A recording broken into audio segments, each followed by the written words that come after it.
Painted Albatross here again with the Cipher Unlimited crew. But real quick before we get things started, I want to give a huge thank you to Claire Jackson of Infinite Construct for our new intro music. You might have just heard it.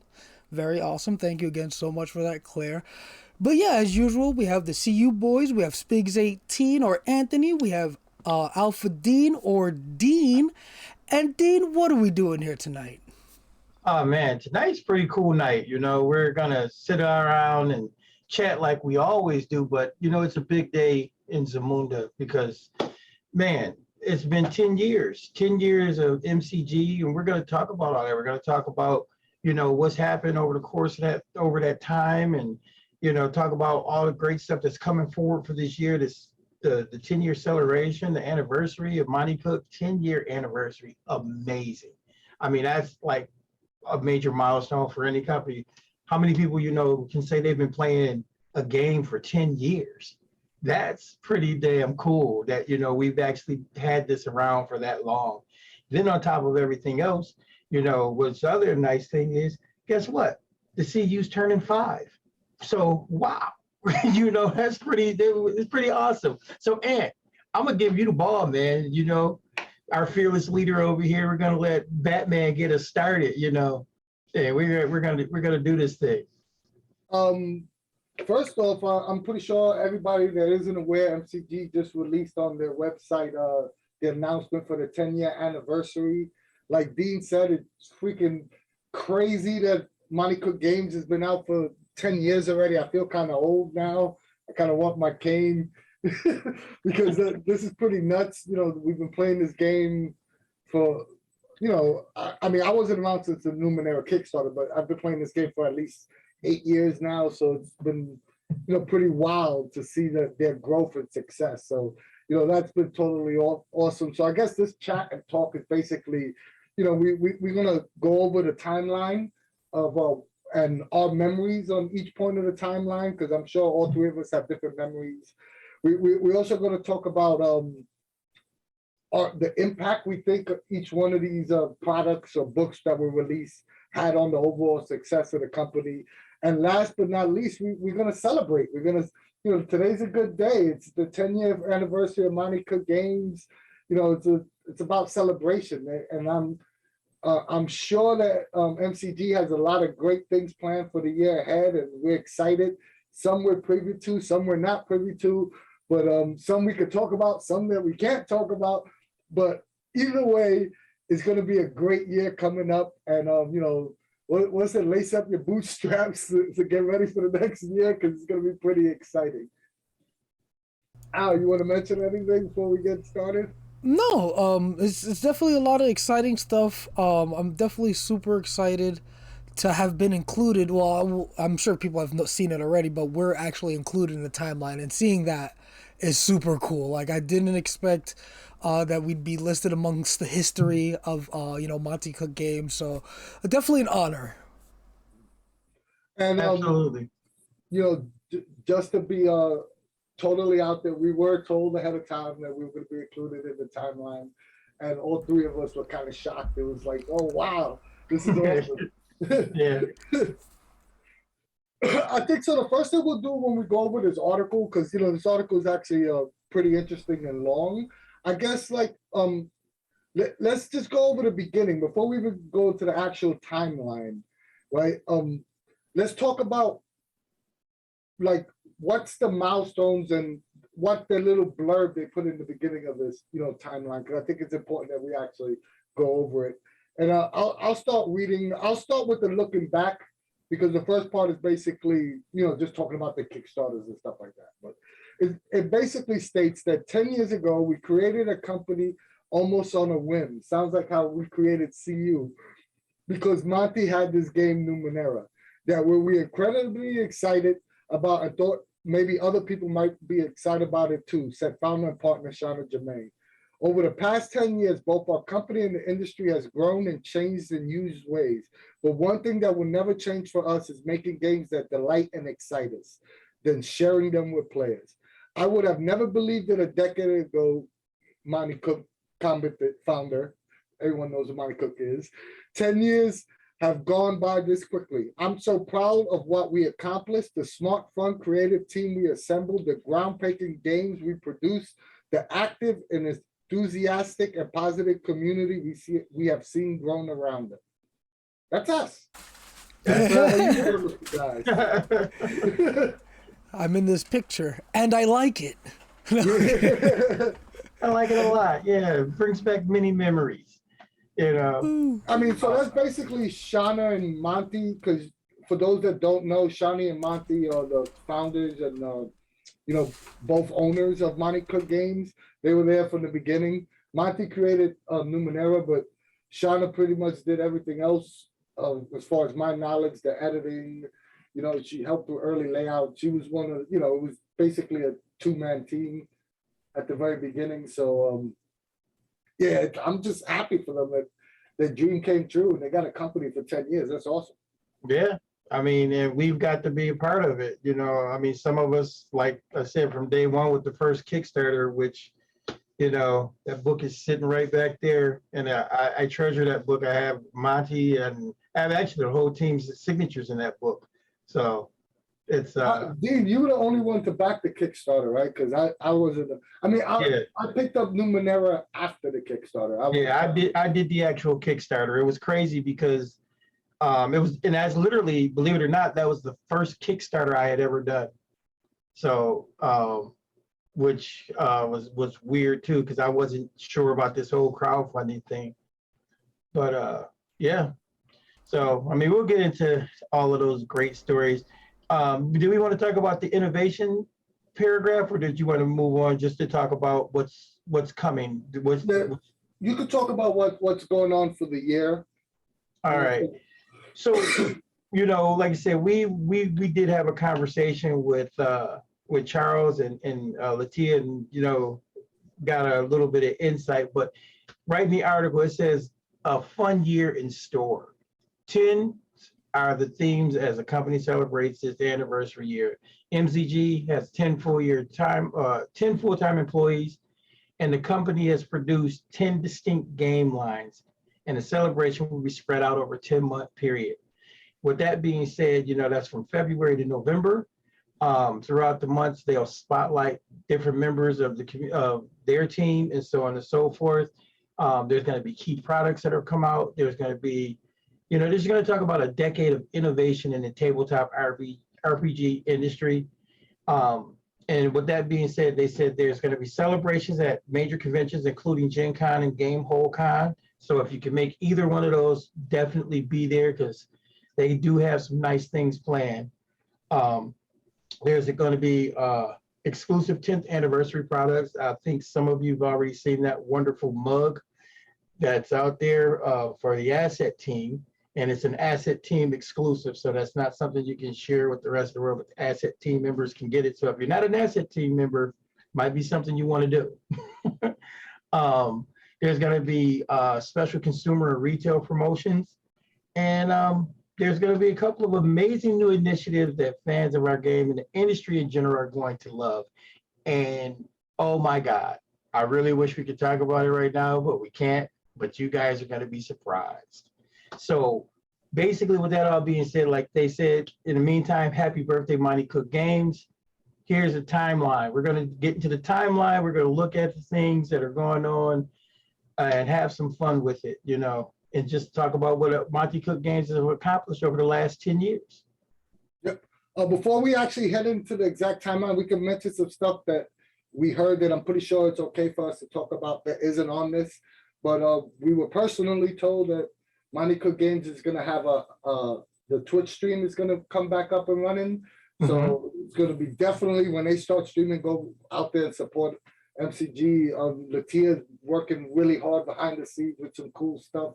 So I think everyone should go and support the Monte Cook Games Twitch stream if you can. And they are going to be major contributors in our giveaway and our 5-year celebration and our 5-year raffle. So there's going to be a ton of stuff that MTG is going to give away for that. So if you haven't joined the Cipher Unlimited Discord or the Cipher Unlimited Facebook group, or like and subscribe to our Twitch or YouTube channels, please do that, because that's how you're going to be able to get some really cool stuff. And don't forget Facebook either. I literally said that. I must have missed He definitely did. But yeah, eloquently put. I think we can move it along here to the actual timeline. Yeah, And this is where it gets interesting. well, I will say though, before we dive into it though, I'm wanted to just say that what Dean is saying, there's something we can want. Oh, so juicy. But either way, this timeline here is amazing. Starts August 2012. The Numenera Kickstarter generating $517,000. The Numenera Kickstarter blows away all records at the time for RPG crowdfunding. Now, I wasn't around for this. I heard about it, obviously. And you all know what Numenera is, and it's basically everyone's favorite game. It's such a good game, and I did not know it had a record for the biggest RPG crowdfunding at the time. Yeah, Yep. that's amazing. It was crazy because I backed it because of Tallest, because I knew Monte Cook's name.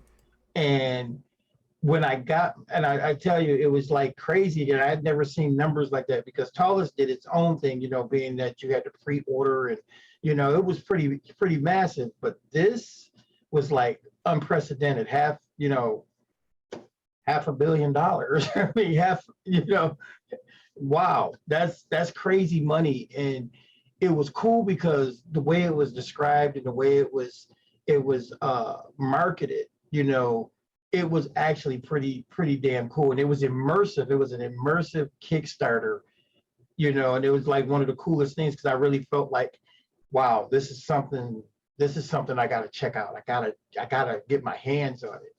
And then once I did get my hands on it, I was like, yeah, this is great.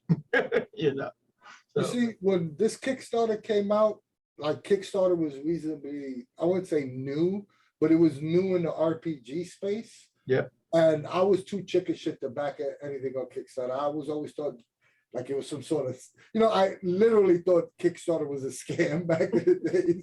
So I think, and I knew who Monty was, and I was aware of the Kickstarter. I just didn't back it out of fear.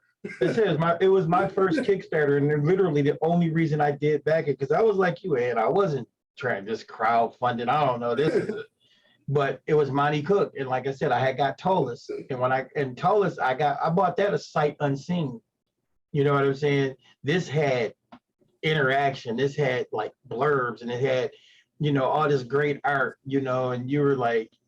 And the art was crazy, I mean, it's what we expect from MCG now, what we're used to, we're spoiled now, but this level of artwork was not a thing either that you saw on a regular basis. So it really drew you in.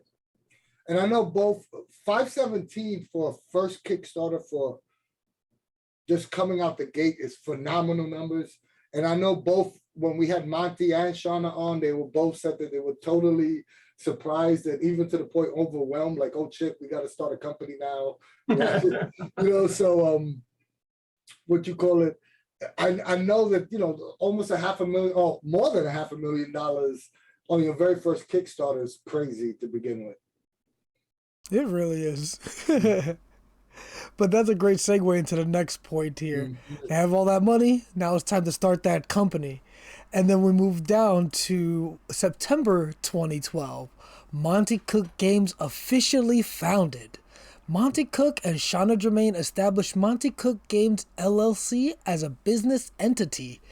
And I think we all know that was a pretty major point in the history of the company. But yeah, it's definitely exciting that it came shortly thereafter. I think their hands were kind of tied on this one. It was like, we just got $500,000. We got to make this legit. We got to pay taxes. We got to get this LLC going. Right.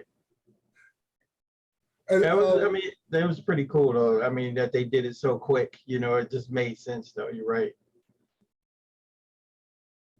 So May 2013. The first employee, one of our most favorite people at MCG. None of them are not our favorite people because they all are. But Tammy is one special lady. She's awesome. She has always been nothing but amazing to this family here and to the CU. And she's amazing to, I think, everybody who, backs Monte Cook Games, who, I mean, if you've ever had a problem, with a shipment or whatever the case may be, Tammy takes care of you, and there's no questions asked. You don't have to twist her arm or anything like that. One amazing lady right there. And, even more awesome that she was the first employee of Monte Cook Games. I apologize if my internet went a little wonky there. No, we're good. No, But yeah, Tammy, definitely awesome. She was one of the first people to say hello to us when we went to Gen Con 2018. Definitely felt very welcome there at the convention. She was the first of many friendly faces we met then, though. So we all know the people at Monte Cook Games are all lovely individuals. Yeah, Tammy knows how we feel about her. She literally was the first person to welcome us. We were the three loud guys in the room, and Tammy came and made us feel welcome. So, we're gonna always have a special place in our hearts for Tammy. It's hard to believe that was like almost 4 years ago. That's pretty wild. Yeah, it's crazy, man. And then in June, Tammy's husband, Charles M. Ryan, came aboard. And Charles has an extensive career in the tabletop industry. So they were lucky enough to bring him on as a partner and a chief operating officer for MCG. And Tammy became a full-time employee. The only thing I would say is Charles picked the most sexiest picture he could. That's one sexy picture. I was gonna say, like, that picture he chose there, like he's the one who posted the article, right? Like, wait, well, let me see if I can zoom in here, because this picture is freaking. Can I make it bigger? Did I go too far? Like, where's it? And there we go. Look at this guy. Shirtless, unshaven, like he chose the. He's standing in front of some prison in England or Italy or something. It looks like he just escaped. Oh man, awesome. He chose a great picture. Yeah, that's awesome. Yeah, let's go back to the actual timeline here. We all know Charles is awesome. He's a great guy. He definitely helps us feel, continues to help us feel welcome within this space and whatnot, and has definitely helped us a ton starting off. He's definitely a great guy. Well, you're up, Al. Yeah, next on the list here, we got August 2013 is when Bruce R. Cordell, MCG's design capability expands when Bruce joins as a senior designer. And we all know Bruce. I feel like for everybody we mentioned on this list, everybody knows them. They're awesome people. What was the first thing Bruce wrote for them, though, if you guys know? Hey. What? You froze there, Anthony. What'd you say? No. Do you know the answer to that, though, Dean? I believe it was the Strange. Makes sense. I believe he came in under the Numenera guys, but I think the understanding I had was that he had an idea, and that idea it was supposed to be just a book, that he was that he wanted to do, and I guess him and Monty talked about it, and it grew into what it was. So we actually got Myth of the Maker, and we got the Strange as a game as a whole, which is pretty cool. I mean, it's pretty wild that when you think about the whole dynamic of this company, and like you said, Bruce came in and things just took off. Hey guys, I'm back. Can you hear me? Yep, we hear you. Yeah, we're good. But yeah, definitely great points there. We can move down to the next one here, which is a very exciting one. September 2013, when Numenera first releases. MCG releases its first product to the public, the original Numenera role-playing game. And we all know how well received that was. And like I said, I got that book And it was a crazy thing because I read it from cover to cover, and then I read it again. I knew it was special. And the first time I tried to run it was a disaster. It was a complete total disaster. Because I had the wrong mindset. I was still looking at it through the lens of a regular game or a typical RPG, and it wasn't, and it literally took me over a year of trial and error before I was able to get it right. And it's crazy because actually somebody else ran me in the game, and that's when it clicked. I was on the other side of the screen, and it made perfect sense. Here's where I came into the picture. Once it was released, I went to my local game store, picked it up, and I'm not gonna lie, when I first read it, I was kind of on the fence on the setting. I thought it was a little out there. I was still in my D&D, phase of fantasy, and either fantasy or supers were the games I was playing at the time. So I didn't really truly appreciate the setting. But the one thing I knew from jump was that the rule set was crazy innovative. Like I knew that there was something super special about the rules. After I played Numenera once or twice, then I really fell in love with the setting. But from the first time I read the book, I knew the rules were really, really innovative and cool. Yeah. And like I said, I mean, that's what I was saying. It was special, Then October of 2013 is kind of crazy. They came right back around like a year later with another Kickstarter, and that was for the Strange. And the Strange, the Kickstarter really was, like I said, it was only second in funding to the original Numenera. And the Strange was like everything I had always wanted. It, to me, it did what Rifts and other games try to do, but it did it in its own way. And I really dug the setting. I dug the way, the idea of translation. It was also pretty cool because I was able to look at the Numenera types and look at the Strange types, and you saw similarities, but you saw very unique takes on these same concepts. So that's when I started realizing the flexibility of the Cipher system. And it was like, man, and the fact that I could take you to different worlds and realms and all of that kind of stuff, that was like right up my alley because I always dug, multiple concepts like that. I was, I played Boot Hill, which, a lot of you people probably don't know what that is, but that was an old Western, game, where you could play cowboys and, then there was Gamma World and all of this stuff. And this but Dean, we're here to celebrate Monte Cook Games. I'm saying, and I'm saying this was all locked into the Strange. That's what I'm saying. So yeah, but you guys, what do you think of that? First off, I think that at this point, you guys got to realize in the timeline that the entire MCG team was 4 people. 5 people, including 5 people.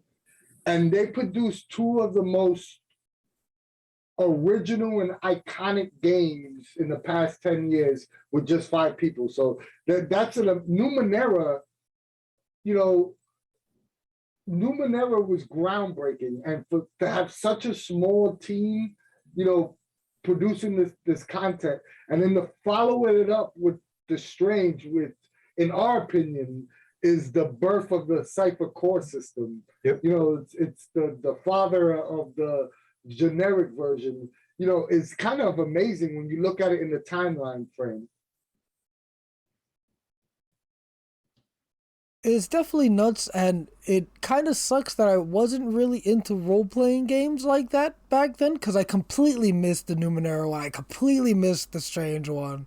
Like, this was, I don't even know if we were playing D&D. I forget what year we started playing together, Anthony, but like, this was well before I got into this hobby, which is kind of sad. I probably knew you then, but I don't think we were playing. We might have been playing, like I might have played Magic with you, yeah. But then we're moving along here down to October 2013, where they released Thunderstone Advance, Numenera. AEG publishes a Numenera version of its popular Thunderstone game under license. That's the is this the card game? Or is this No, this is I've never, to be honest, this is the yeah. first time I'm even seeing this from the timeline. Like I didn't know this existed. So if someone has this product and is willing to sell it, please hit me up because I didn't know what this was until I saw the timeline. Yeah. Yeah, I never picked it up because it wasn't, MCG, and so I didn't know. I really wasn't sure what it was. But I'm like you, Anthony. If I can get my hands on a copy, I would definitely take it. I would love to look it over. But Thunderstone Advance, I believe, was their setting that they kind of dropped right in the middle of Numenera. So, but I don't know any details on it per se. I don't think it's Thunderstone Advance is Numenera. It's Thunderstone Advance is the game, and it's the Numenera version of that game. If we're wrong, like I don't think it has anything to do with but that, to be honest, I've never seen this, so that's just how, from the way it's worded, that's what I think it is. So if anyone in chat knows what this is, let us know. Well, basically, what I'm looking at here, guys, is basically it's a world. It was their own world that, like I said, melds technology and fantasy in search of the lost Thunderstones. So basically, they skinned it to Numenera. It's like a place. I think they've set it up like it was a place in the realm of Numenera. Yeah. So Thunderstone isn't a MCG setting. No. It's a game that they just made a Numenera version of it. Right. Yep. Makes sense. That's exactly what it is. And has anybody played this game? Let me know if it's any fun or not. I'm gonna see if I can pick one up. It's out here for like $50. Oh, I might pick it up then. They got a starter set for $83.99.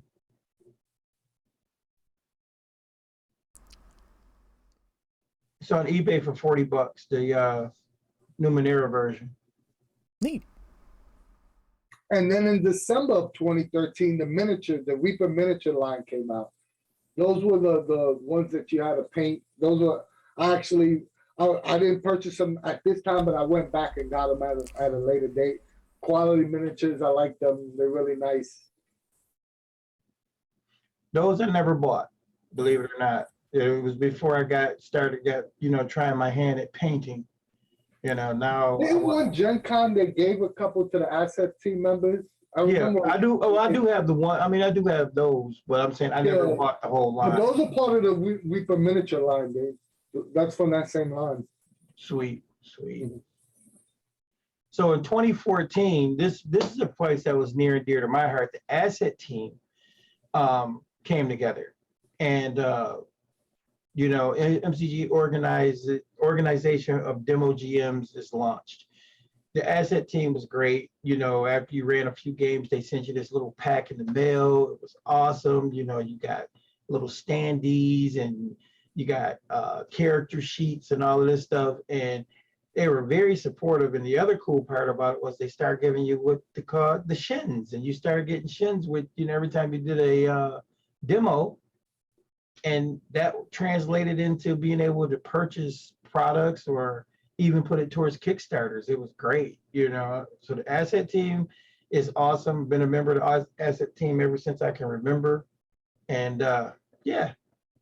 How does one join the asset team for someone watching this that doesn't know, Dean?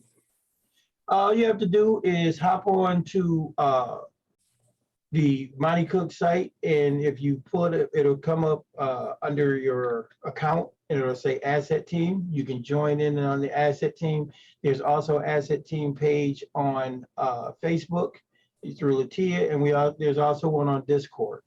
But you run, I believe it's you do 4 or 5 games, and after you do 4 or 5 games and report those games, that's when you get your kit, your convention kit. which is great. Like I said, you got standees, you've got table tents for players to write their character names and stuff on. And it's just a nice group. And then there's like also exclusive stuff that the asset team can get their hands on.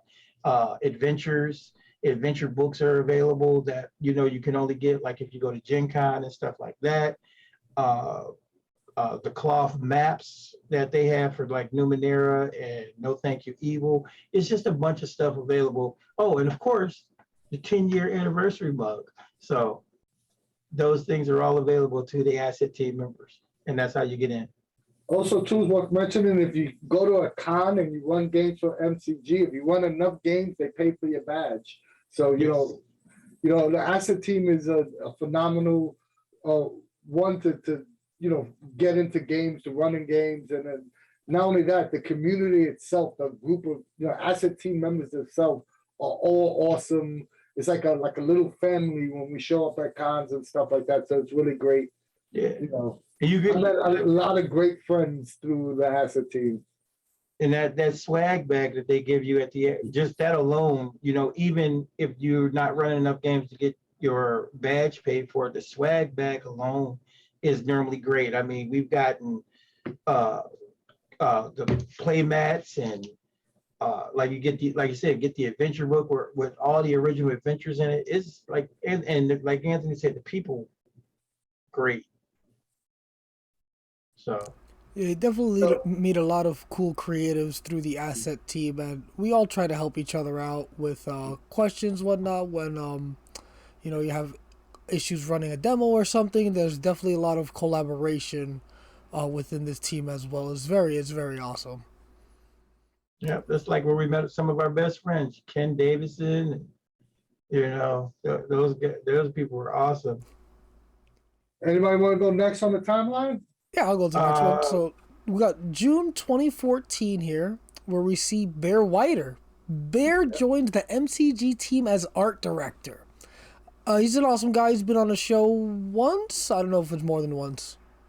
But yeah, awesome guy. You can see the art direction that all these books have. Like, he chooses phenomenal artists who do great work. With him behind the wheel, they definitely, got some really good art direction, for lack of a better word. The layout between Bear, from the layout, like when Bear started doing all the layout on his own, you could see the dramatic difference between the first Numenera book and then everything else that came out after that. And a lot of it, if not all, has to do with Bear's expertise and putting together a book. So remember, Bear was a phenomenal hire. I mean, remember when we talked to Bear, and he, like, even his innovations with the Black Cube, unreal. I mean, like you said, his art direction, his vision is it's something to be applauded. And he's all around awesome guy, like Al said. Yeah, all around awesome guy. So in July of 2014, The Strange came out. And this is the book that birthed the Cipher System core book. And one of my personal favorite settings, this game is awesome. I think that The Strange really killed it with the side books, but maybe that's for a later conversation. But The Strange changed the game for me. This was when I knew MCG was here to stay, when this book came out. The Strange was a great book. When I first, like I told you, I got my hands on it. I mean, after the Kickstarter, but you said it, Ed. Once you get your hands on it and get to dive into it, it was an experience. It was just an awesome experience. And like I said, it opened up the doors for all of that creativity. And I think, as we know, even on the server, everybody loves The Strange. The Strange gets a lot of love, a lot of talking about. So yeah.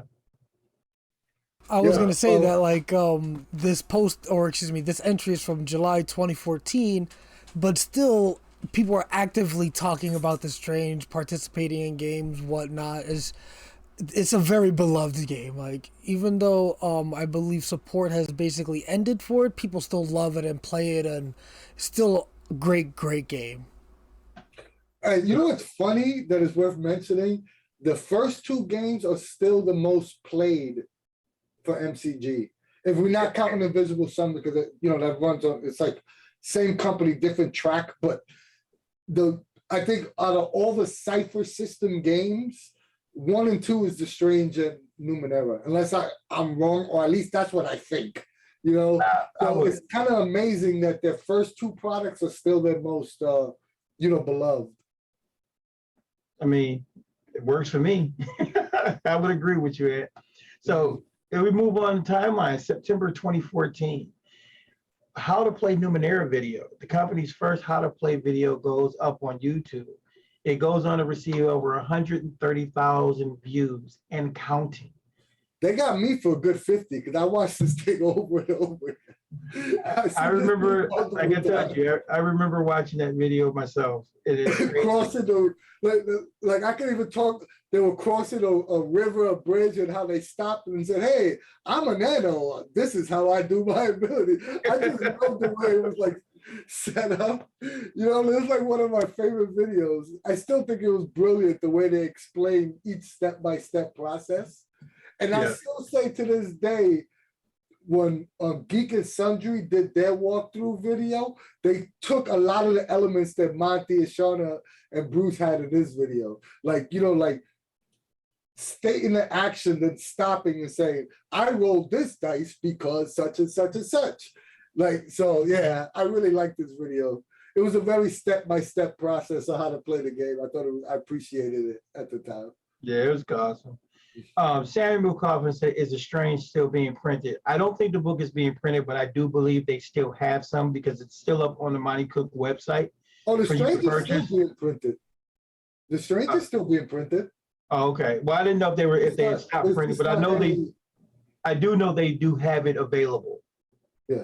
I do know it's available on the website for order.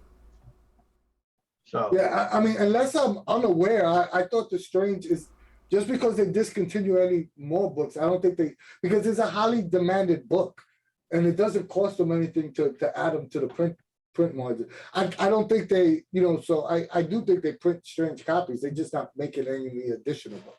Right. Well, and I could be wrong too, but if we counted like actual outside of Kickstarter sales, I'm pretty sure the Strange core book is in the top 5.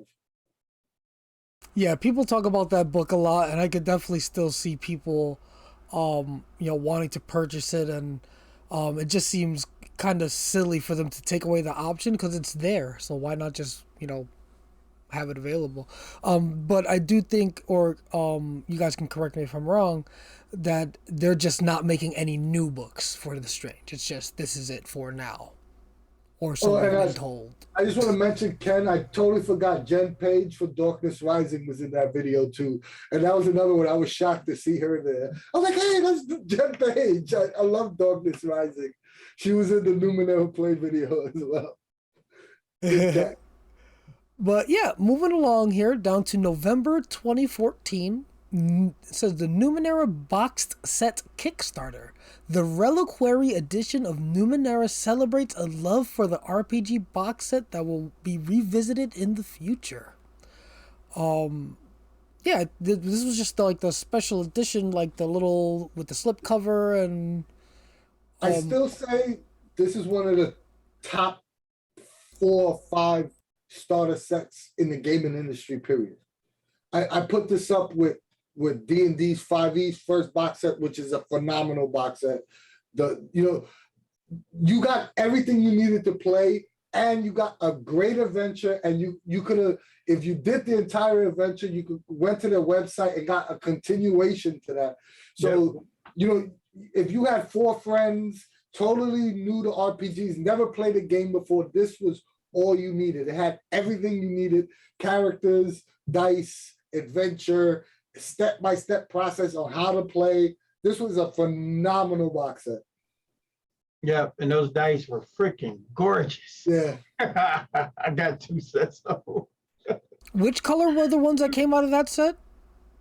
Those are the ones that are black with the gold filigree writing on it. Do I have a set of those? I don't think so. You don't have the box set? No, I don't think I. This is before I, this is before I got into all this hobby, and I may have been sent. Like part of my bookshelf is I'm covered where pretty my sure box sets Darcy are. sent you the box set You could be right, because but Darcy sent us a care package. I see, remember one and time. now I'm curious. But we can move I'm it pretty along here sure more. You can Darcy talk about sent more. I'm one gonna take a look because I over it have real like fast. 3, and I only purchased 1. I know MCG gave me like 2 over the course of the last 5 years. See, I never, but the Reliquary was one I missed. I didn't get the Reliquary box set. I got but I do have you know, the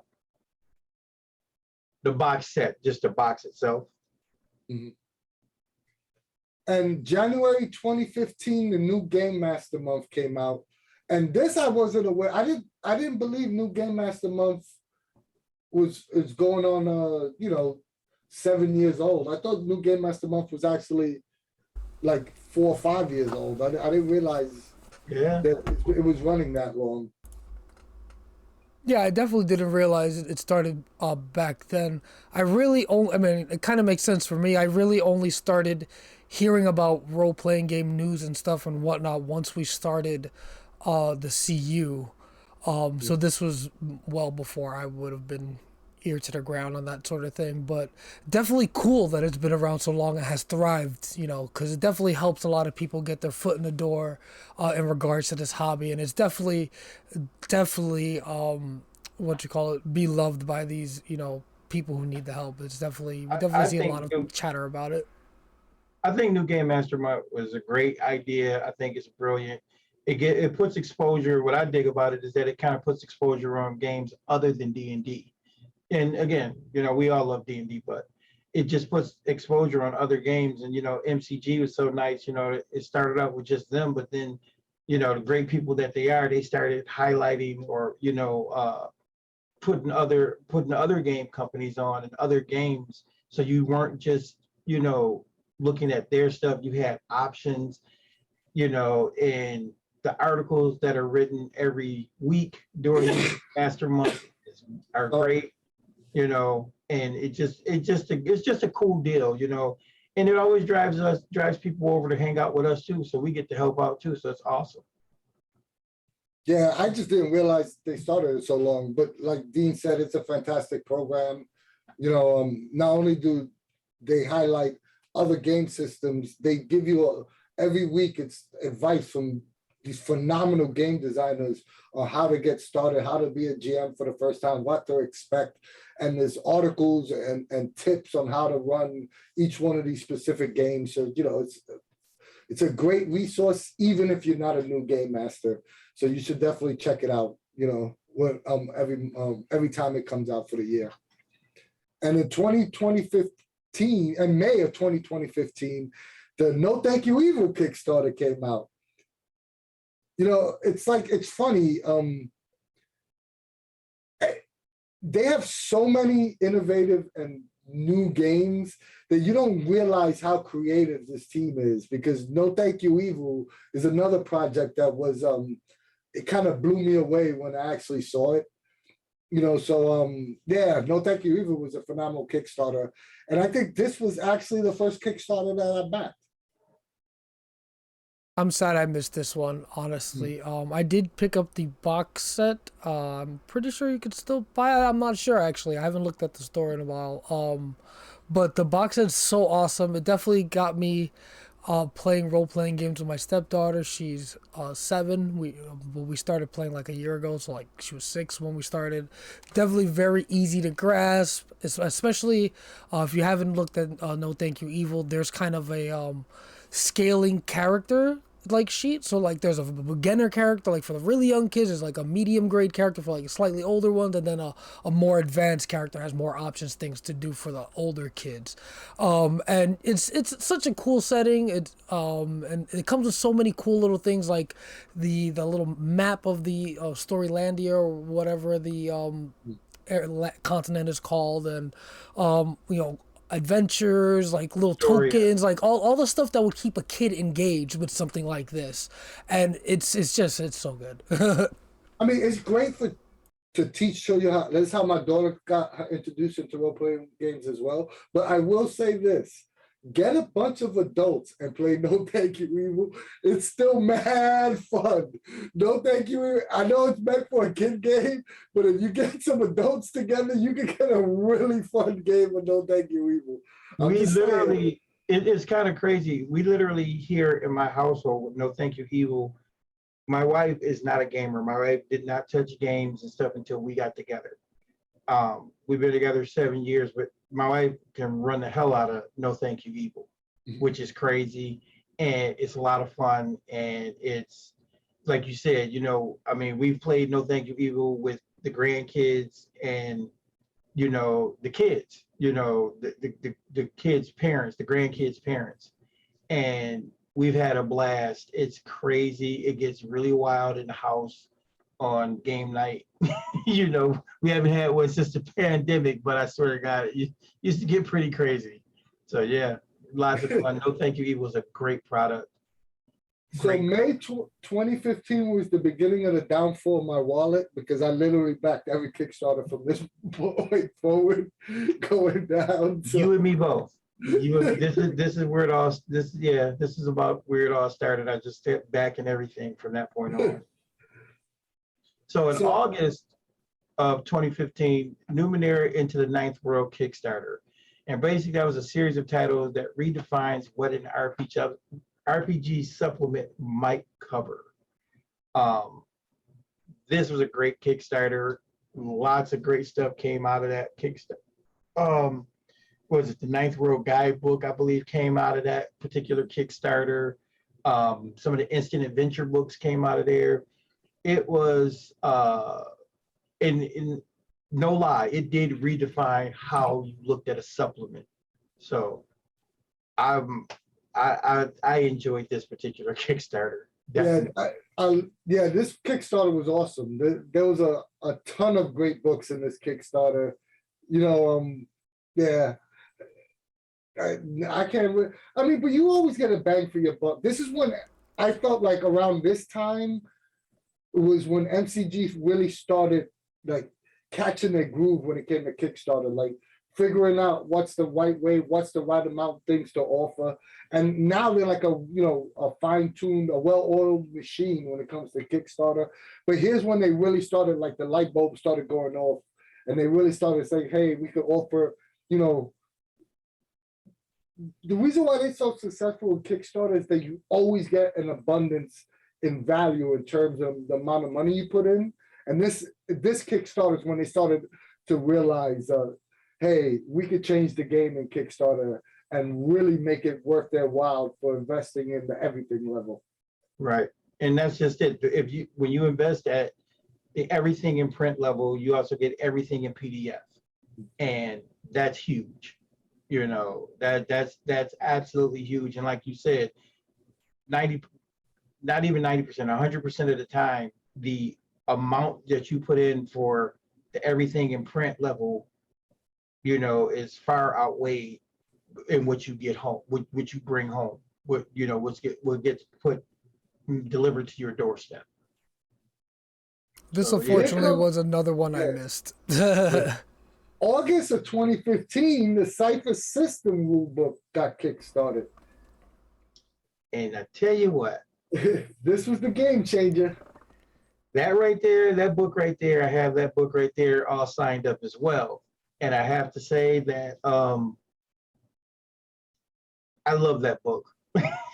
You know, even though the revised edition is great and awesome, that book is awesome. And it really solidified my love for this company and the fact that I wasn't going anywhere. You know, I was officially I officially worshipped at the cult of MCG, you know. This is the drug that I used to get Al hooked on role-playing games. Yeah, 100%. This was where I mean, I don't think I was in it right then and there because I missed the Kickstarter. I missed that completely.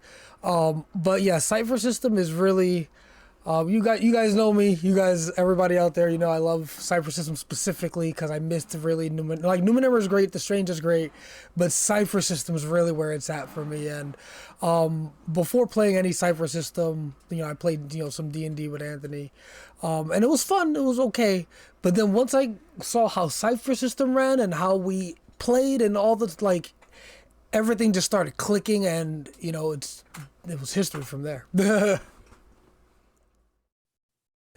But yeah, if move along here down to February 2016, the No Thank You Evil, I guess is when it started hitting the shelves. The role playing game for creative kids and their families, an instant hit.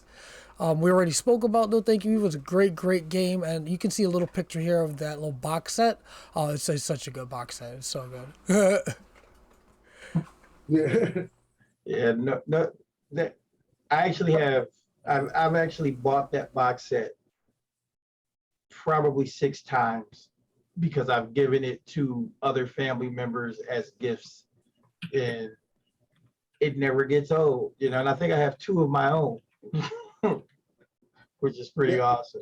I actually bought that box set twice because my son ate like all the cards.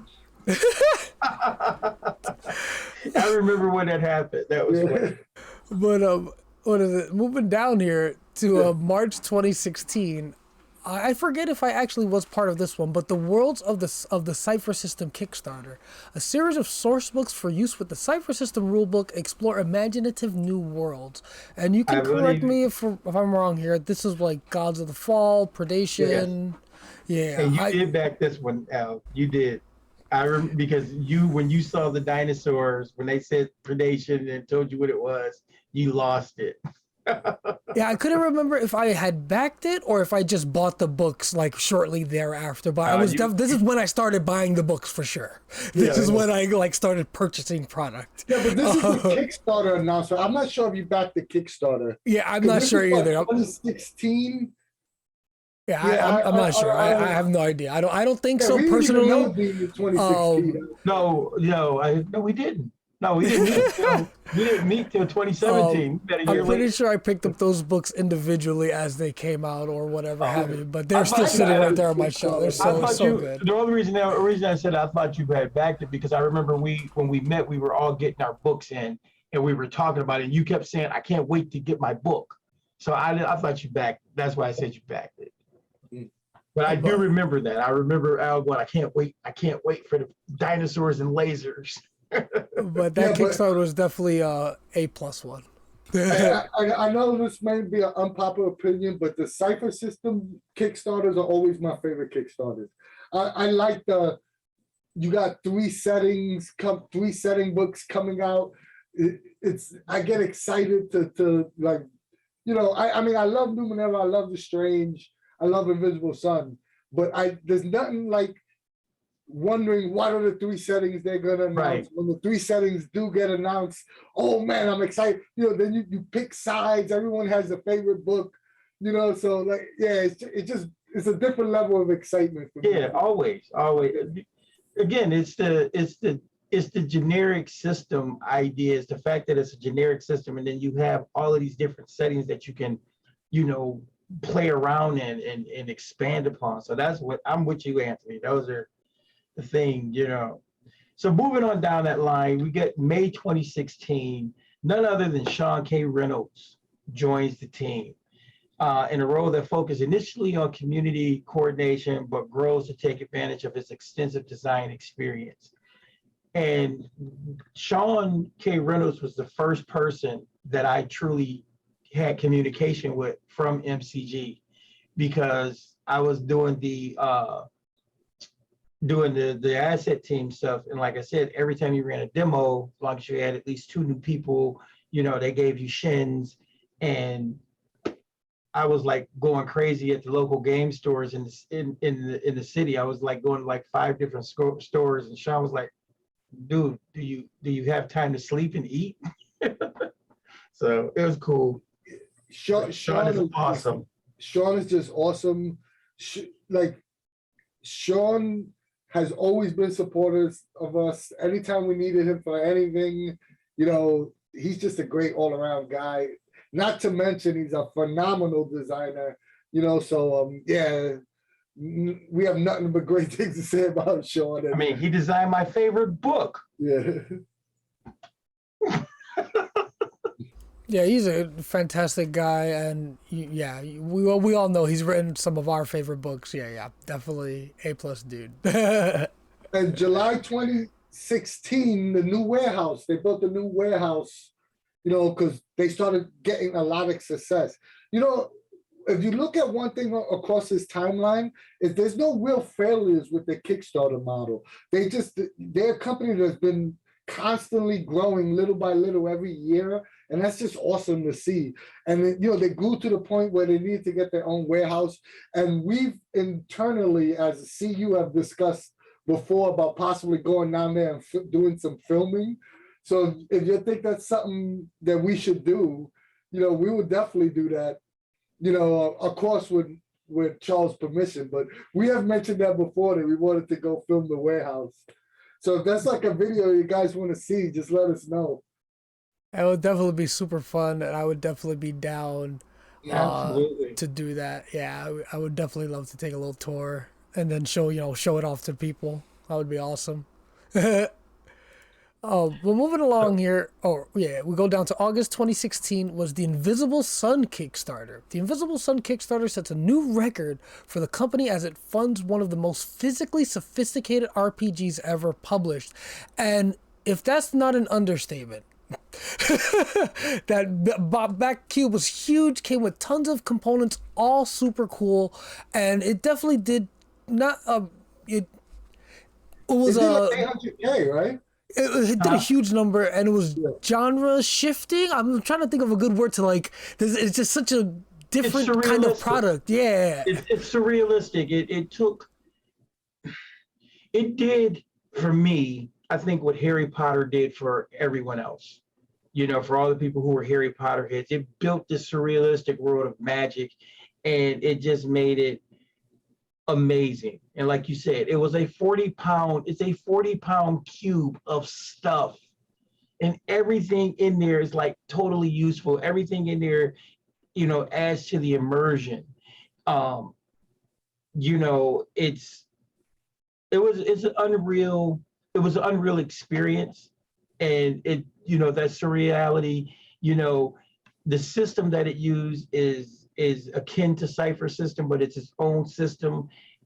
It did so many things, so many innovations, you know, and I think it spurred a lot of other companies and game designers and so on and so forth to do some interesting things and take some chances, you know, but they're the masters of the deluxe game, you know. See, I think not only was everything you said, Dean, is absolutely correct. It's, you know, it's a masterpiece in game design and surrealism.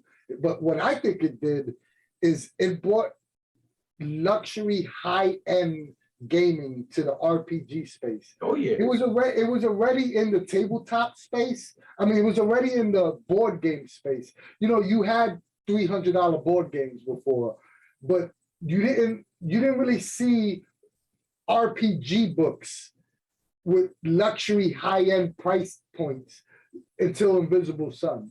Right, that's what I'm saying. It started a trend. I think that not only was it just a sophisticated and beautiful book, it allowed tabletop game designers, like role-playing game designers, to say, hey, I can make a $400 product and sell those $400 to a smaller number of units and still be successful at it. And proof of the point, they made 800K on the Kickstarter. So yeah, it was great on all levels. Yeah. And then No Thank You Evil, October 2016, No Thank You Evil, The Adventure Continues Kickstarter.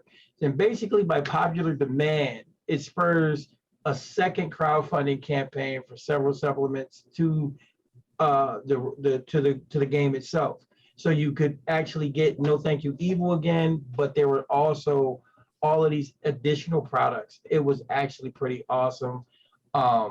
There you got B-mail. B-mail was this, thing where you got mail, these PDF. It was like mail that you would get, and you got physical products, additional adventures. It was just, more monsters, all kinds of crazy stuff.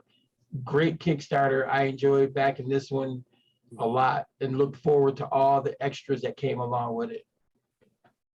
Yeah, pretty much everything Dean said. This was No Thank You Evil was a hell of a game. If you have any children, small, young, children that want to get into RPGs, No Thank You Evil is definitely a great game to get them started with. So I would recommend, if you haven't, go check it out. I have a lot of great memories of teaching my daughter personally how to play role-playing games with No Thank You Evil. So I will be eternally grateful to Shauna Germain for making this game. And before we move on, I think this was the actual first Monte Cook Games Kickstarter I backed, because I remember getting the emails. I remember waiting for the thing to be delivered. I think this is where I actually got in with my wallet. That means that we both started with No Thank You Evil.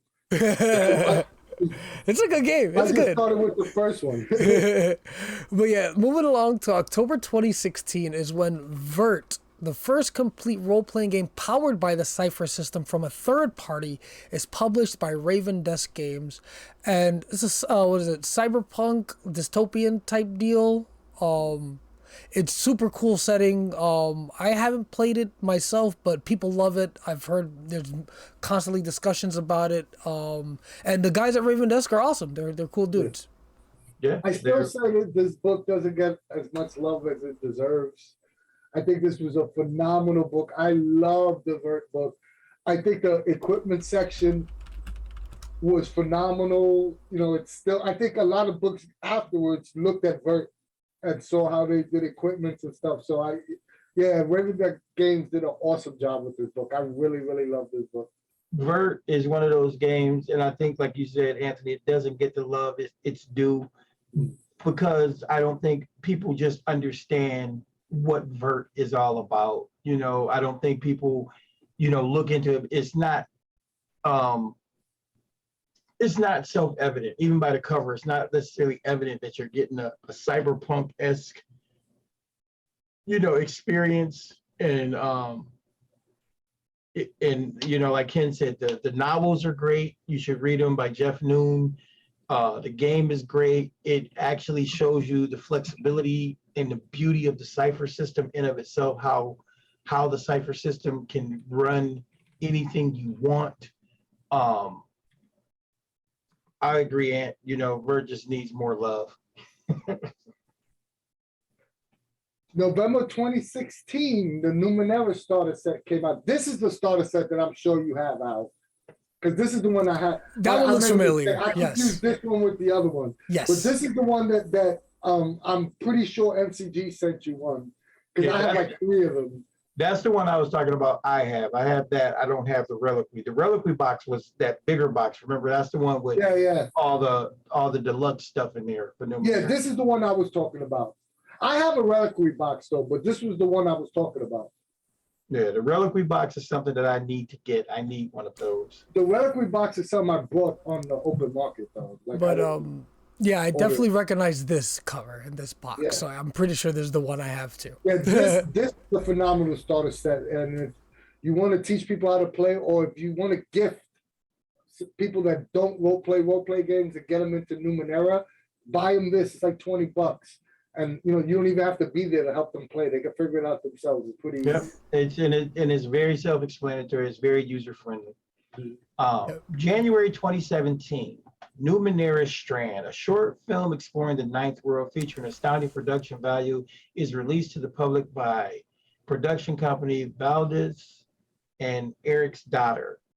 The Strand was great. It's a short film, but it's very evocative. It's, oh my God, it's that's just the best word I can think of right about now, evocative. Yeah, we'll definitely post a link on the YouTube channel. If you haven't seen it, we'll post a link so you can see it. We'll post it, or go to the Discord group and we'll post it there. Great show. I mean, it was a great short film. They did excellent work. Al, what's the next one? Next one we got on here is Torment, Tide of Numenera. It came around February 2017. This is the long-awaited video game. It was a spiritual successor to Torment Planescape. I personally have not played it, but I, see people talk about it. They love it, and people still talk about it. Even though it came out 5 years ago. At this point, I still see people join the server like, "Hey, I just played the video game." They don't even mention the role-playing game book. They're like, "I just played the video game." Just a fun fact that this Kickstarter actually made several $1 million. It was like $3 or $4 million that it made when it was kickstarted. Me too. I own the game. I've gotten halfway through and I didn't finish it. I definitely want to go back and finish it. I've actually played it through twice I want to play it again because I like playing the different characters, because every time you play with a different character, it's a different experience, which is pretty awesome. One of the other things that was cool about this too was the fact that there's actually a game book. There's actually an RPG book that's it's on. I think it's on the timeline, dude. Oh, okay. It's a companion. I didn't know. Oops. Okay, well, I'll be quiet now. We'll talk about that when we get there. But moving down to later in February 2017, the Strange Box Kickstarter comes around. A box set for the Strange delivers this dimension-hopping game in a deluxe format. And if you've seen it, it's gorgeous. It's a nice big box, lots of cool stuff in there. All the box sets are phenomenal. We're trying to speed through some of these things because I think we're gonna really get into the stuff that are super important, like the actual book deliveries. Because I just realized that we were talking a lot in the last few, so I'm just trying to speed the guys up. All their box sets are phenomenal. The Strange box set is no different. Definitely check it out if you can. And what we got next here, Anthony? Remember I talked about that really important stuff? Shattering move. Yeah, the Cipher Unlimited Discord. First of all, when they called to tell us that they were going to put us on their timeline, and just from the bottom of my heart, we just want to say thank you. We were honored and blown away that they thought enough of us to include us in their timeline. But in August 2017, me and Al came up with this kooky idea of starting a Discord server to meet people to play Cipher system games with, and the rest is history. Darcy Ross kind of discovered us, and so yeah. That's it. That's all I have to say, really. I'm still even shocked that we on this list. Yeah, I mean, a month after that, I met these guys, and again, like we said, the rest is history. We became fast friends, and now they're my brothers, and I love these guys, and I love Cipher Unlimited, and thank you again, MCG, for thinking enough of us to add us to your timeline. We feel honored to be considered part of your 10-year anniversary. Yeah, most definitely is an honor to be included in the timeline here. And just before we move on, I will say that never imagined it would come to this or get this big or anything like that. Thought it was just going to be friends playing games together. Still that, but much more. And I will say this, Cipher Unlimited wouldn't be on this list if it wasn't for the 4,000 members on the Discord server teaching and playing games with each other every day and just talking about gaming. This is, us being on this line, or just the server as a whole, has nothing to do with us. It's all about the community. Right. You guys are freaking awesome. They actually honoring you guys for constantly playing their game. So, it's awesome. Exactly. And we're moving along here down to September 2017 when Numenera 2 Discovery and Destiny. New core books for Numenera expand the scope of the game. And we all know what they introduced there. Community stuff, crafting stuff. They changed up the types a bit. 3 new types. They added more types, and just they revamped it. Let's be for real too. They cleaned up the Numenera. They made Numenera. Numenera was a beautiful game, but the first book was a little difficult to read. They actually, and they recognized that. They went back and they totally fixed it, revamped it. It's Discovery of Destiny is freaking beautiful. not only does it look beautiful, it's so much easier to reference than the first book was. Absolutely. And then January 2018, 50 years of Monte Cook, 30 years of great RPGs. 50 years of Monte, that was Monte Cook's 50th birthday. And, you know, game retailers, gamers all around the world participate in the celebration of Monte's 30 years of contribution to the hobby on his 50th birthday. That was a pretty cool day. You know, that was a pretty cool, you know, thing that happened because there was a lot of love out there. Monte, as Anthony is so fond of saying, that's the man with the illest pen game in RPG industry. He's a beast, you know, and continues to innovate and surprise us all the time. Great job. And then in February of 2018, the Raven Once What You Have, that was the Invisible Sun campaign that they had live stream. That was awesome. If you haven't, you could go, I believe you can find it on YouTube or on their Twitch stream. It's how I really saw how to play Invisible Sun. It was actually really, really great. So if you haven't played, definitely go check it out. I mean, if you haven't seen it, definitely go check it out. And I'm going to read the next one here because it's actually a correction for me. May 2018, No Thank You Evil reprint Kickstarter. This is actually where I bought in. I forgot that there was this reprint, but a game so nice we had to make it twice.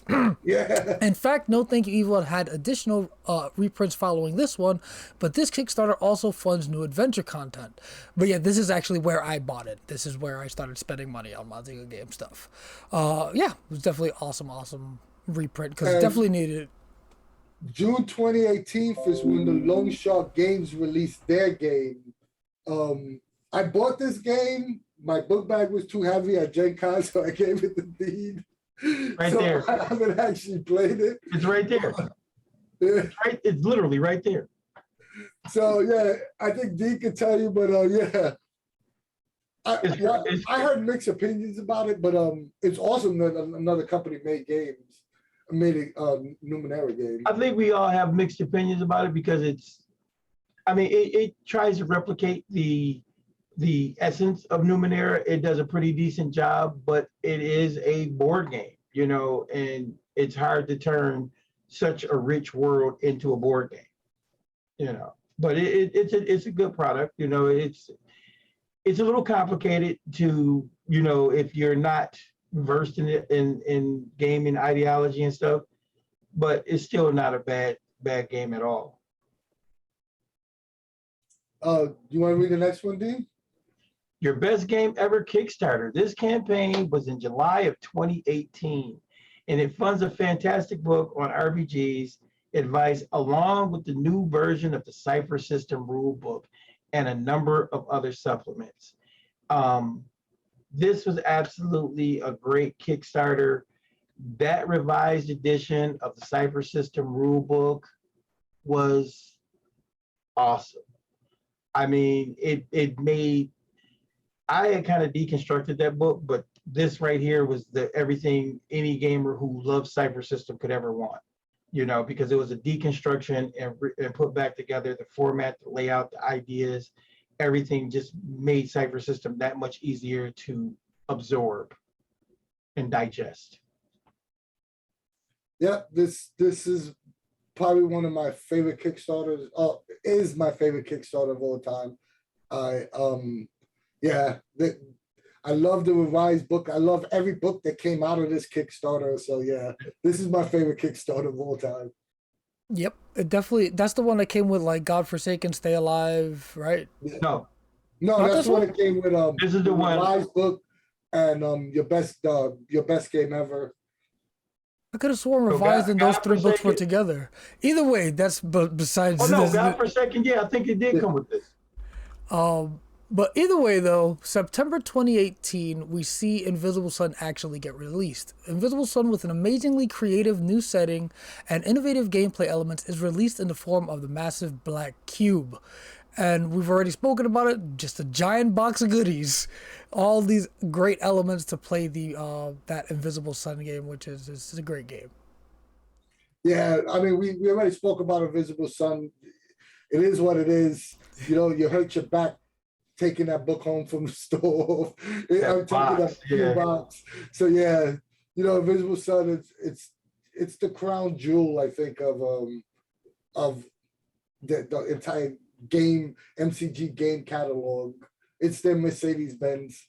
It is definitely a Mercedes-Benz. And down here, it looks like we're just starting to get to like books actually getting released, like books we discussed. So we could probably speed through these. So October 2018, we see the actual release of Numenera Discovery and Destiny, the new core books for Numenera Expand the Ninth World experience in a beautiful new slipcase set. And it is beautiful. It is quite And I nice. love those freaking slipcases. I want a slipcase for freaking everything. And I know Dean doesn't agree with me, but I think that the Strange needs the Discovery Destiny treatment. I think it needs that 2-book slipcase. You're gonna make money, trust me, do it. Dude, I agree. Listen, I'll put it this way: if they do it, I don't think they need it, but if they do it, I'm buying it. That's it's no brainer. No, I want a slipcase for everything. I'll buy a GM screen if it comes with a slipcase.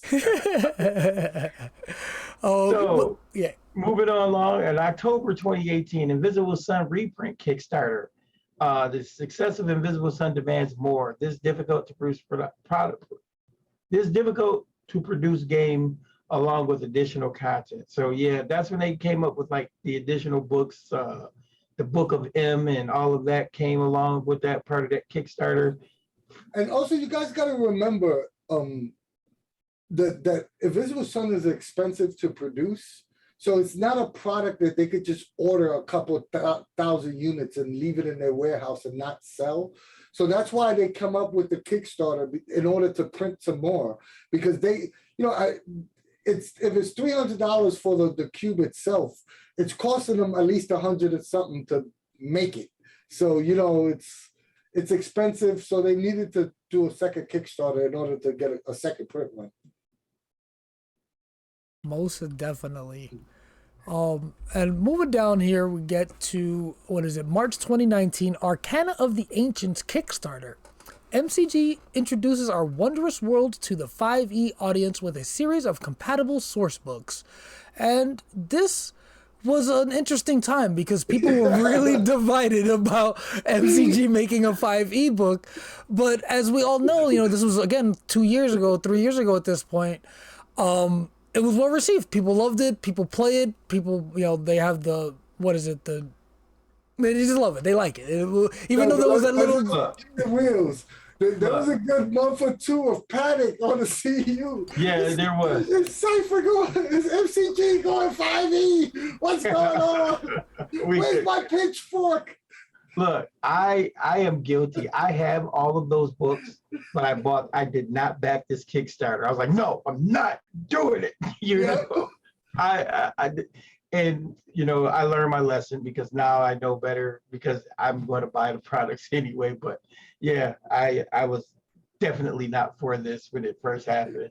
Yeah, but it was hilarious. It was hilarious. There was some panic from hardcore. So everybody knows those books are awesome. They really are awesome. They're great 5e products. If you love 5e, you like 5e, they're good to have in your cadre of tools. You know, they can be, again, deconstructed and pieces and parts can be used. Awesome stuff.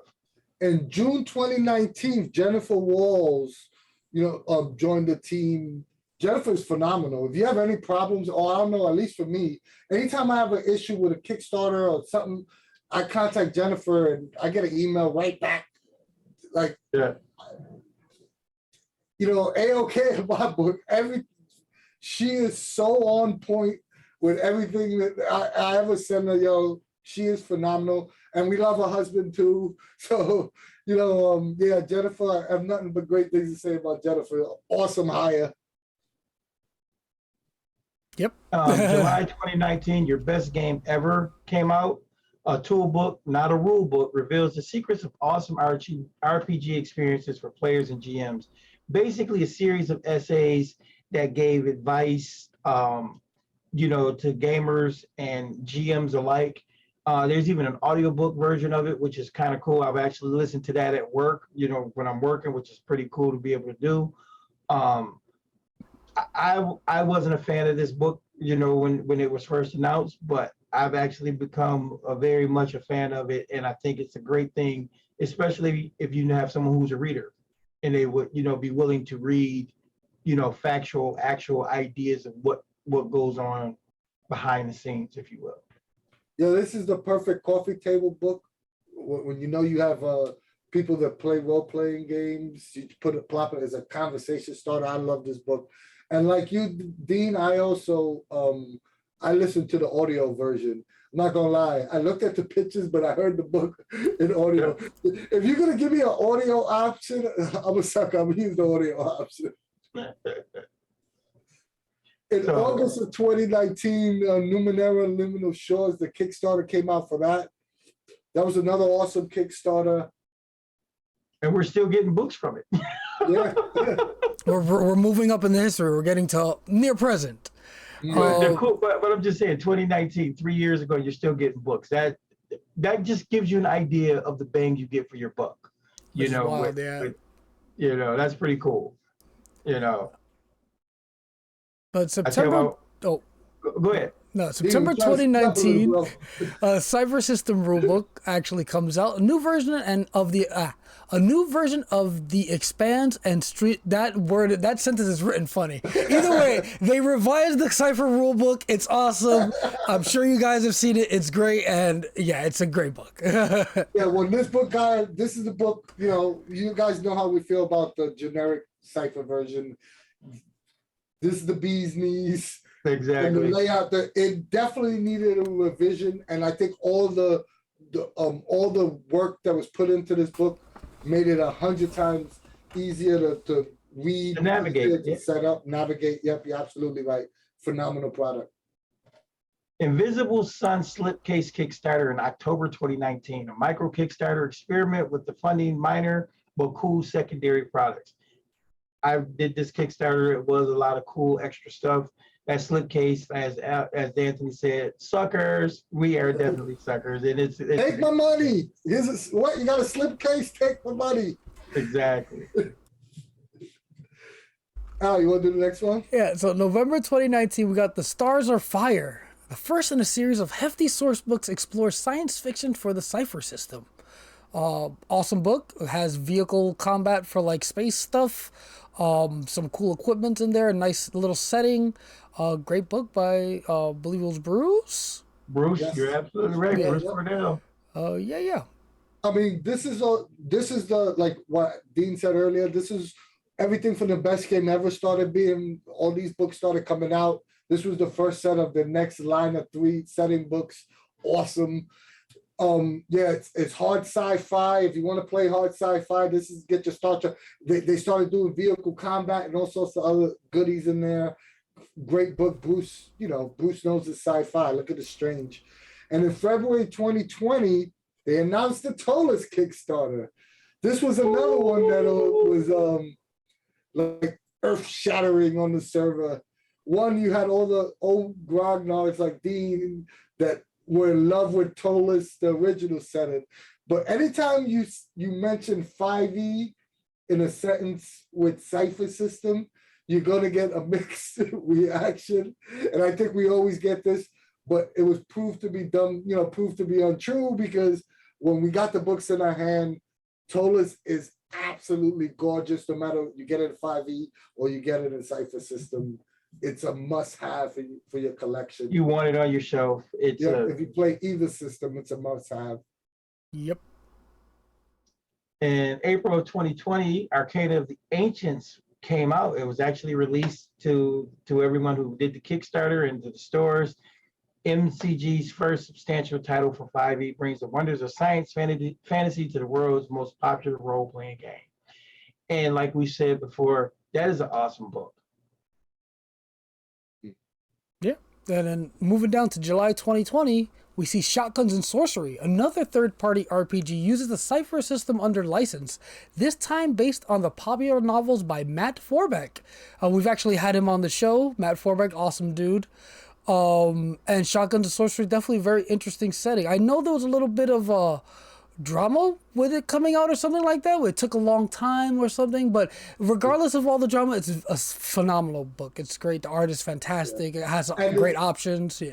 There's also new material that's just recently been released. So new material that's been released, and Matt Forback is a great guy. You know, you can definitely check it out. You know, in July 2020, Beneath the Monolith, which was another book for 5e. 5e players are welcome to the Ninth World in this source book that brings Numenera's unique setting to 5e play. I've never played a Numenera campaign in 5e. I'm curious to see how it is, but I know Claire is running one, so yeah. I own all the books. I'm a Cipher guy, but I've never played a Numenera version. I'm at a point now where I'll play anything. I just don't want to run anything else. I'm the same boat as you. In August of 2020, Tidal Blades was announced. You know, MCG and Skybound Entertainment. It's based on a board game, I believe.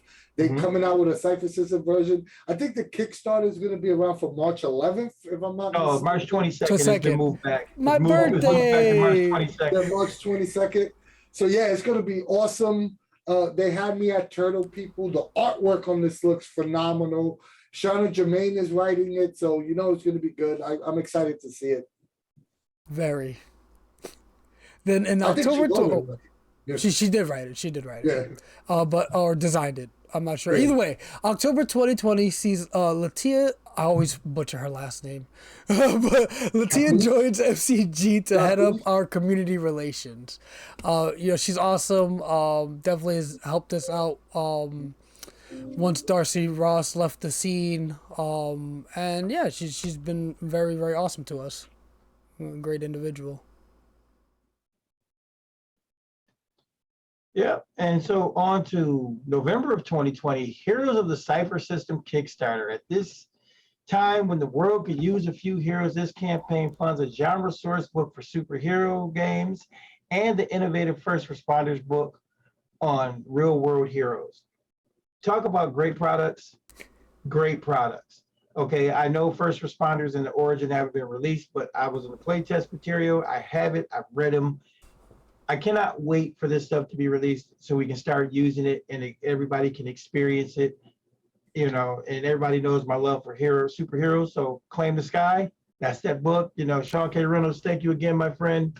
You know, yes. Hey, my Alexa went off, so I had to run to shut it off. But I just want to say, Latia's fantastic. I didn't get to mention that, and she's been so helpful to us. So I just want to say thank you to Latia. I didn't want to not say anything. Absolutely, thank you, Latia. And Heroes of Cipher System. It's super as a cipher. One more. So that's all you need to say, yeah. Yeah. But moving down to December 2020, we see Terry Litorco. Sorry for mispronouncing that. MCG welcomes Terry as new managing editor. I actually don't know much about her. I will say that. Terry's the only person that we haven't had on the show. So we have to get Terry on. Yeah, you heard it here first. If you're watching, Terry, if you're watching, MCG, Charles, everybody, we need Terry on the show. Gotta learn more about her. That's right. That's right. March 2021, the Darkest House Kickstarter. In another pioneering product, MCG introduces a setting that integrates into and enriches the existing RPG in a new format optimized for online play. Talk about cool. This is so freaking cool. That's all I'm going to say. Yeah, it's cool. Another, once again, I think the common running theme here is that every year or so, they come up with something entirely different and innovative. And they try to do things that no one else in the industry is doing. Whether they succeed or fail is irrelevant. They in the forefront and pushing those boundaries. And the Darkest House is no different. You know, they took the adventure format and flipped it on its end and went a totally digital route. Fantastic product. Yeah, definitely super cool idea. Well implemented and kind of glossed over here, but it works with any RPG characters. It doesn't have to be Cipher. It doesn't have to be, you know, Numenera. It could be literally any game. You could take your characters into this game and have a session or something like that. Yeah, But moving down to May 2021, we see Tallest actually come out. Monte Cook Games City by the Spire. Legendary title returns in 2 versions of the premium 672-page tome for Cipher system and 5e. We already spoke about it. Fantastic book. Improvised weapon in a pinch. That thing is gigantic. But yeah, it's a great book. Just real quick, I'll just throw it out because I just spoke about it. The June 2021 Darkest House actually comes out. This innovative digital product is built from the ground up for online play. Yeah. July 2021, The Devil Made Us Do It Kickstarter, another innovative crowdfunding campaign. MCG funds 3 standalone games that eliminate GM prep. Cannot wait to get my hands on this product and try it out. We got to play in demos with Sean K. Reynolds, and we were just blown away. We had so much fun, and I can't wait to literally run it, and just a great product to get our hands on. Yeah, and you got 3 full games for less than $100. I believe it was a phenomenal deal to back. So they really started figuring out the most they could give you for your money. It was awesome. Yep. And then in October of 2021, Path of the Planebreaker came out. MCG heads into the planes with 5e and Cipher system versions of the extraplanar exploration. People were definitely we got to play this with Bruce. It was awesome. I'm super excited to play this. I want to get this book. Like, I really think that this is going to surprise a lot of people. It's going to be great. Path of the Planebreaker had that planescape feel, but different. But different. Yeah, it had like new elements to it, so it was awesome. And this one also caused. Remember, this one caused a lot of controversy too, because it was announced 5e as well. November 2021, we found out that Old Gods of Appalachia was announced. MCG, together with Deep Nerd Media, announces the forthcoming role-playing game based on a popular and award-winning Old Gods of Appalachia podcast. This is going to be interesting, and I think it's going to be a bit of a game changer as well. I think it's going to take us into realms with the horror concepts that we haven't thought about.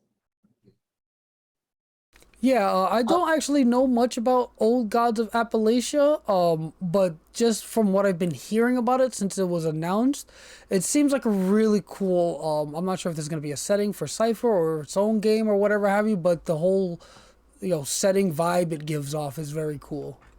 The podcast is crazy. I've listened to like 5 episodes, and I'm going to continue. I want to get caught up. It's really good stuff. Yeah, and it's a genre that's really hot now. So I think it's going to do super. It's going to be super successful. I'm a sucker for horror games, so I'm excited for this. I want to see, it's going to add so much to. Every time I look at a new book, I look at what it adds to my library for me to tell my stories, and this is going to be no different. The setting is phenomenal, but what you can get it as a toolkit is going to be even better. Right. Absolutely. Very excited. I think we covered the timeline. Yep. We had to speed up a little bit because it was getting kind of long there. But yeah, we're definitely at the end here. Definitely a lot went on in these past 10 years. A whole lot of good books. I think my takeaway from this whole timeline thing is how diverse the MCG game products are. It's really, when someone on the outside looking in, they'll think of Monte Cook Games, they think of Numenera, but they've done so much more than beyond Numenera. You know what I mean? They're so innovative, they're so talented. Like, they've touched so many different genres and different styles of games. I think they should be really proud of themselves for their body of work because it's phenomenal. They should, yeah. And I think I also think that a lot of what they've done has spurred the creativity of a lot of people, that probably wouldn't been doing what they're doing today.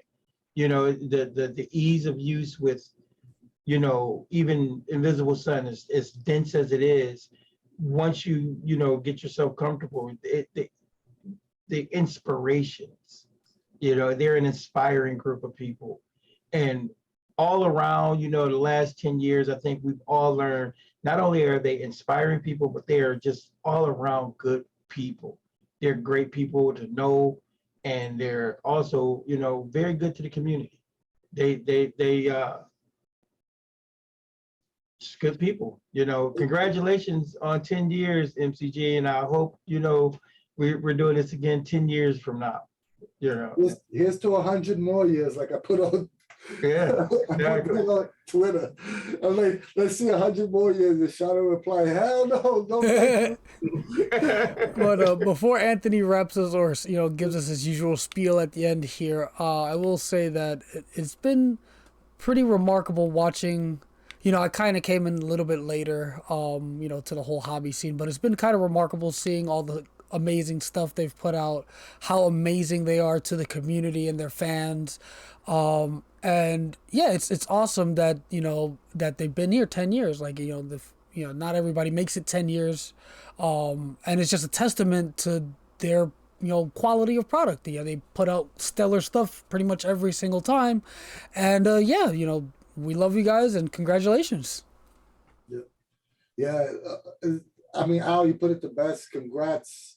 You know, it couldn't happen to a better group of people. Not only are they phenomenal game designers, they're a great company. They awesome human beings. And they love their community so much. They've done so much for us personally. Not only that, they listen to their community.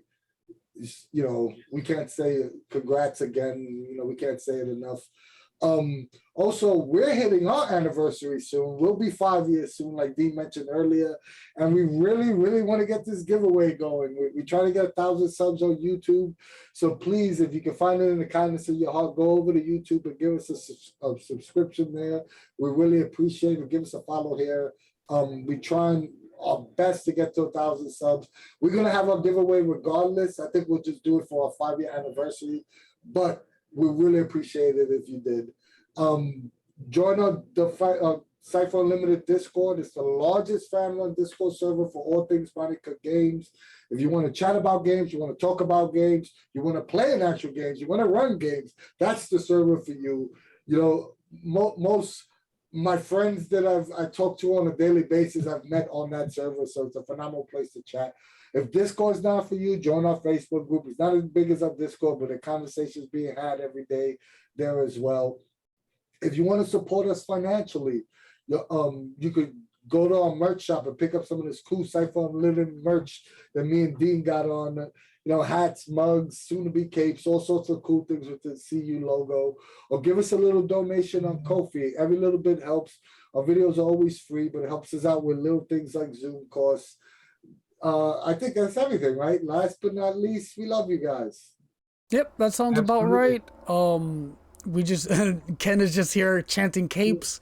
5 year. I think the 5-year anniversary is a good enough reason to go forward with that with some, you know, test capes. So I think we will see them at least this year.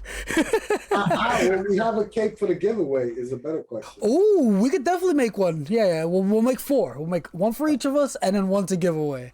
But we you know, have to make 5 because Monty needs one. oh my gosh. Yeah, and you remember Monty said he was definitely wearing a cape. He would definitely wear a CU cape. But either way, this year we'll see at least one cape. But yeah, thank you guys so much for stopping by, and you know, thank you guys so much for watching this on YouTube. If you're watching on YouTube, thank you for all the support over the years. And Monte Cook Games, again, congratulations. You guys are awesome. You deserve it. Before you sign us out, I just need to say, I just want to echo what everybody else said. We do love the CU community. Without you guys, we wouldn't be doing this. We wouldn't be sitting here. You guys have been phenomenal to all of us. We enjoy it. And, you know, as long as you're here, we're here. Yep. Couldn't have said it better myself. So, yeah, from us at the CU, we will see you later.